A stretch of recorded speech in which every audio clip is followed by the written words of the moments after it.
మార్కాపురం జిల్లా పెద్దదోర్నాల మండల బీజేపీలో అంతర్గత విభేదాలు వెలుగులోకి వచ్చాయి. మండల అధ్యక్షురాలిగా పనిచేస్తున్న సురవరం మల్లీశ్వరిని సంప్రదించకుండా కొత్త అధ్యక్షుడిని నియమించడంపై పార్టీ లోపాల అసంతృప్తి వ్యక్తమైంది. ఈ నిర్ణయం జిల్లా నాయకత్వం తీసుకుందని సీనియర్ నాయకులు సురవరం వీరారెడ్డి, బొచ్చు కోటిరెడ్డి, అంబటి అల్లురెడ్డి అన్నారు. మహిళా నాయకురాలని పరిగణలోకి తీసుకోకపోవడం అన్యాయమన్నారు. పార్టీ అంతర్గత ప్రజాస్వామ్యానికి విరుద్ధమని విమర్శిస్తూ అధిష్టానం జోక్యం చేసుకుని న్యాయం చేయాలని వారు డిమాండ్ చేశారు. మీడియా మిత్రులకు నా యొక్క నమస్కారాలు. అలానే రాష్ట్ర పార్టీ ఆంధ్రప్రదేశ్ రాష్ట్ర భారతీయ జనతా పార్టీ అధ్యక్షులు శ్రీ పివిఎన్ మాధవ్ గారికి, అలానే సంఘటన మంత్రి మధుకర్ గారికి, అలానే కోస్తాంధ్ర జోనల్ ఇన్ఛార్జి రాష్ట్ర ప్రధాన కార్యదర్శి నాగబోతు రమేష్ నాయుడు గారికి అందరికీ నా యొక్క నమస్కారాలు.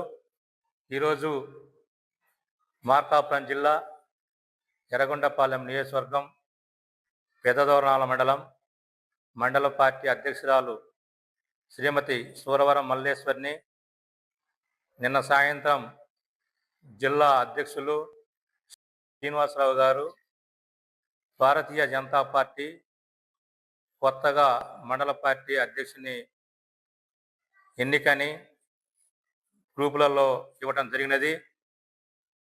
పార్టీ అధ్యక్షురాలు నేను, మా భార్య దాదాపుగా నేను 2 సార్లు అధ్యక్ష పదవి కొనసాగినాను దోర్నాల మండలానికి.